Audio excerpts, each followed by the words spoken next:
What's going on, guys? It's Nick here, back with another video. Today we're going to be going over all the news that's happened most recently, at least, through about noon on Friday. Just talk about what it means for fantasy, everything you should be knowing going into your draft. So, first preseason game, ETN's usage, a little concerning. I wanted to highlight it because it's like, I've said plenty, don't look at usage too much in the preseason because we can be like, hyper analyzing 4 snaps, and it's like so many different things could have happened. They could have just wanted to see how people are used in certain situations.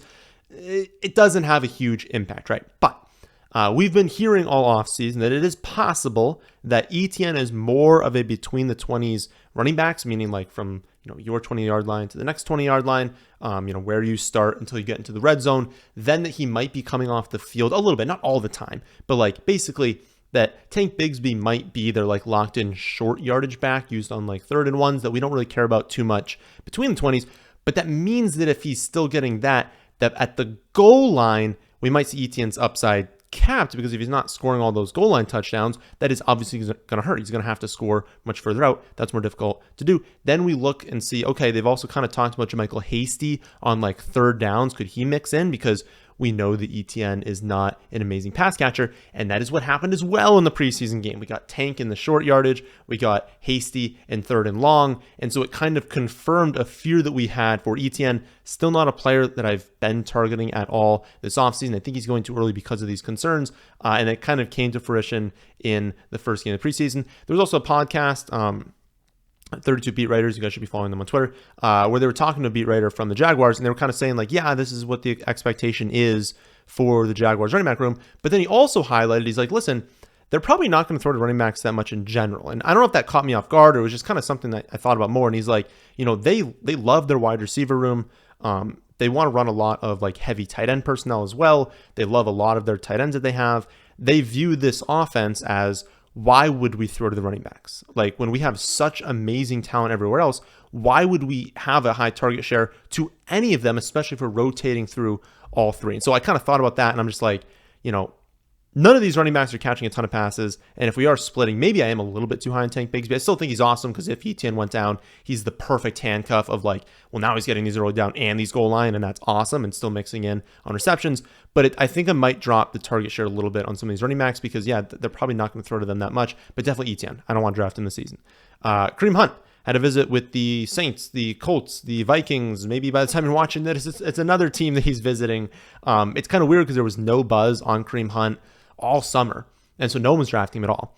And then all of a sudden, he's visiting all these places, and we're like, wait a minute, like if you sign with the Colts, if you sign with the Vikings, like that's awesome for fantasy. We really will want you. ADP starts to skyrocket a little bit. I think he went up like 20 picks in a matter of a few days. I still don't know where he goes. Maybe you guys will when you're watching this video. Again, obviously, the premier landing spots right now for any of these free agents that are left, or anyone that's like requesting a trade, I guess the Colts, Jonathan Taylor is one of the ones requesting a trade, but the premier landing spots are if Jacobs holds out, if someone were to sign with the Raiders, if JT holds out, if someone were to sign with the Colts, and then just anyone signing with the Vikings, because I am not a true believer in Alexander Mattison, having a monster breakout this season and being amazing. So if Kareem Hunt went there, that would still be a good landing spot, and he'd be someone worth taking later on. Speaking of the Saints, as part of that potential landing spots, though, seems like, and I don't think Kareem Hunt's going to the Saints because, again, it makes no sense. Seems like Kendre Miller's injury isn't something to worry about. He should be able to play in week 1, and I believe there was a report he could play in the preseason. He's been getting snaps already in camp. He's going to be good to go. There was a little bit of a scare there, and I think ADP's really shifted quickly. Everyone was like, okay, keep drafting Alvin Kamara. Now we need to start hammering Jamal Williams, because if Kendre Miller misses time, we've got Williams the feature back. Got to use him in RB0 formats, things like that. Seems like Kendre is going to be fine. We should probably be capitalizing on his very depressed ADP right now. But again, my favorite is still Alvin Kamara in that backfield. J.K. Dobbins, back at practice. We've talked for a very long time about how he was the least likely to hold out because it made 0 sense. He has no leverage. He would hurt himself significantly in the short term and in the long term if he held out. He was never going to hold out this season. His ADP has fallen. He is in a great spot on pretty much every single platform. I want to say off the top of my head it was ESPN. He was a really good one, but watch that value video that I did on what, like Wednesday, where it was the best value on every site. But yeah, Dobbins, phenomenal pick this season. I think he's going to be really, really good. You should be drafting him. You should have been drafting him all summer. Jonathan Taylor came back shortly. Now he has another excused absence. I believe they said it was like a personal matter. Again, it's just a contract. Every time they do one of these things, it's a contract. This situation is not good. And I thought that there was a decent chance he would start the season. Every single day that he's not there, I get more and more concerned. It does not seem like he wants to play for the Colts right now.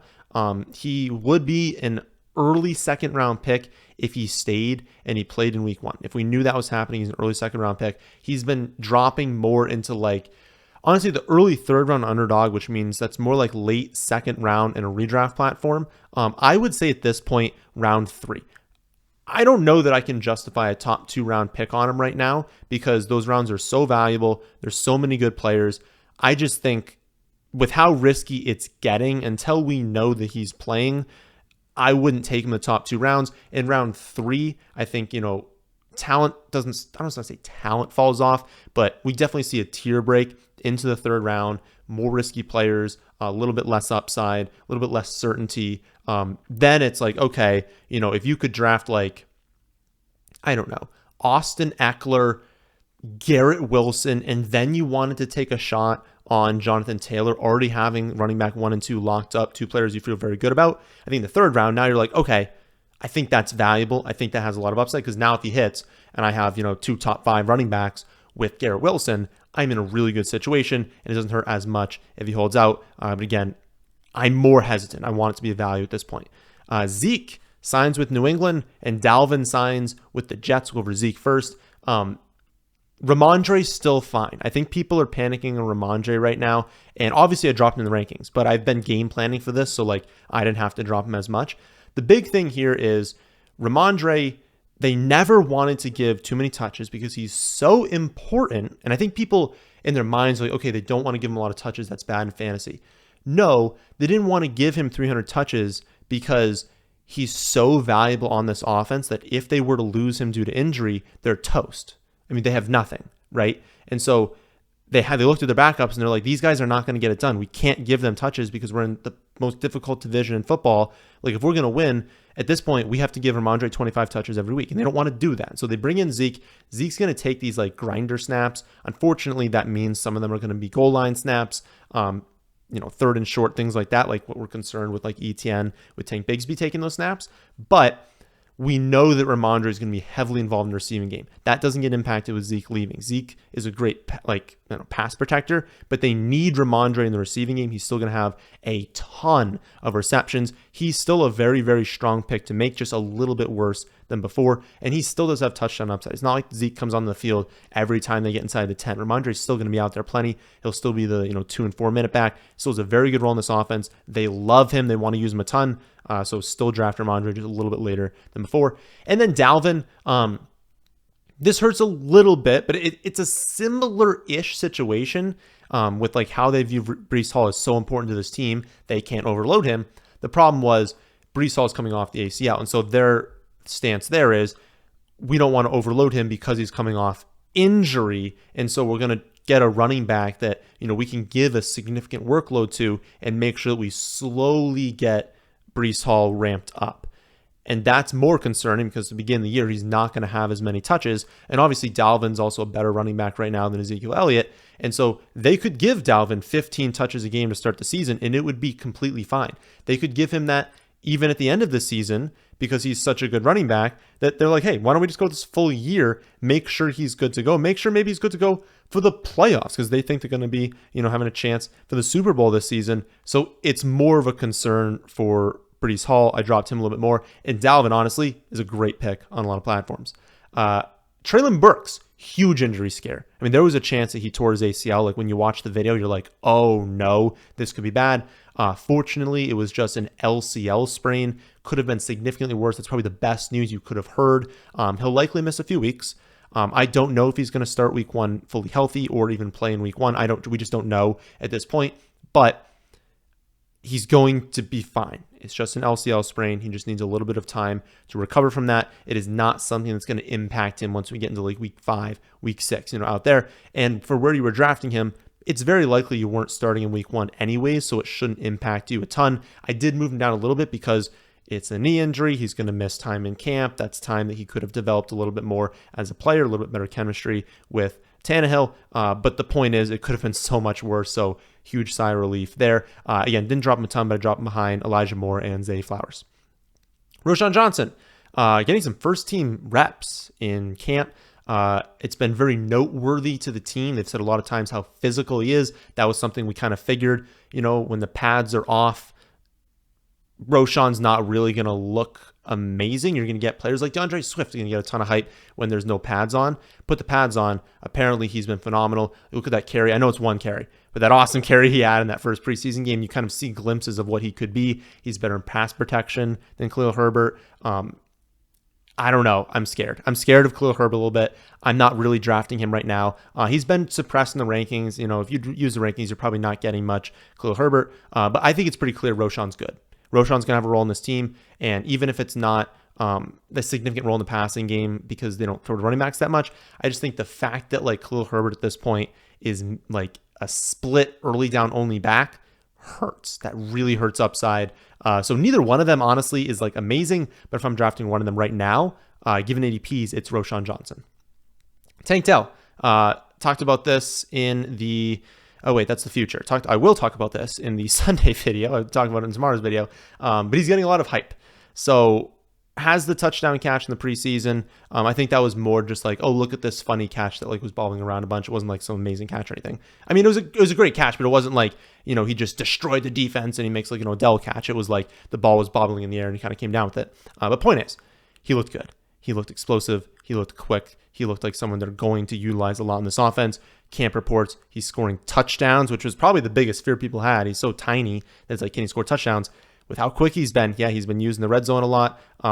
He just looks good. He looks really good. And for someone that used to be going, the 200s on Underdog, I'm so upset with myself that I started to draft him early in the offseason. I was like, no, it's the Texans. He's so small. They have other wide receivers. I kind of backed off at that ADP. It's already shot up into the 180s on, major platforms.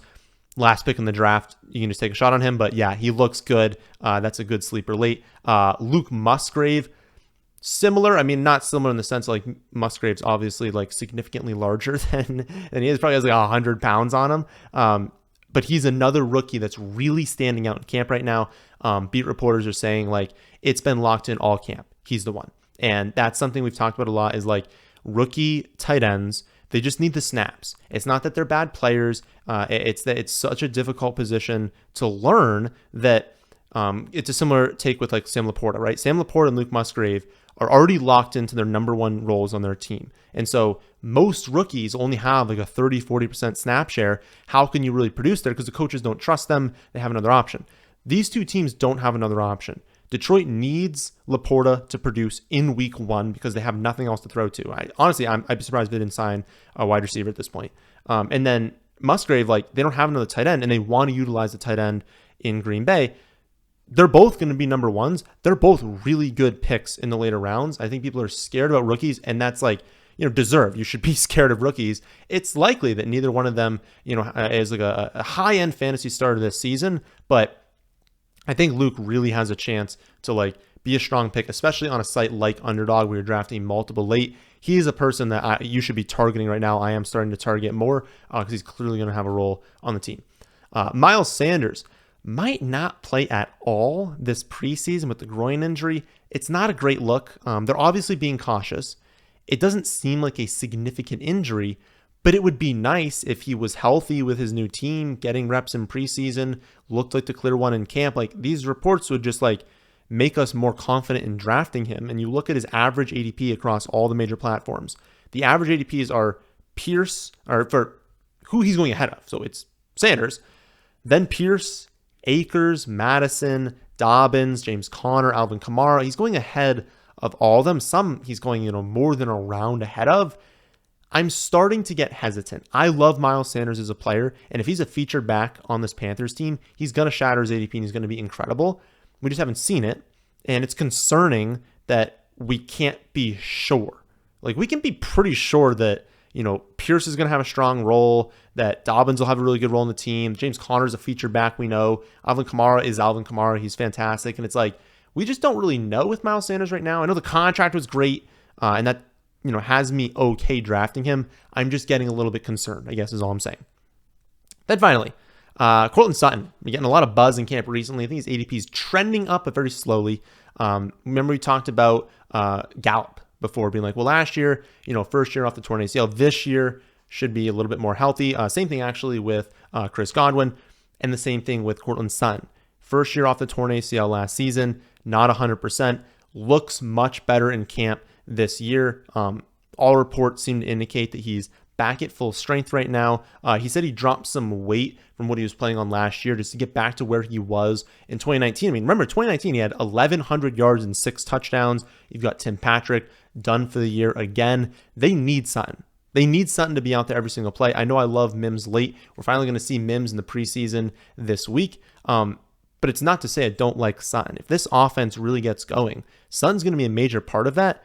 And he's a really good value on a lot of sites right now. Again, I probably have not been high enough on him this offseason. He is a really, really strong pick. So that is the biggest news you need to know if you were drafting today, what you got to know heading into that draft on what's been happening most recently. If you want to see my rankings on every single player in the draft, my exact projections on them, rankings for every scoring format, you can see that on my website, thefantasyfootballadvice.com. And if you want access to those rankings for free, all you gotta do is sign up for your first Underdog account today using promo code FFA. Do that, make a minimum $10 deposit, and the following morning, you'll get an email from me giving you login information for all my draft rankings and then all my Underdog content for the entire season. So that'll do it for this one. Hope you all did enjoy. If you did, how about hitting the like button, and how about subscribing to the channel if you're new here? Thanks for watching.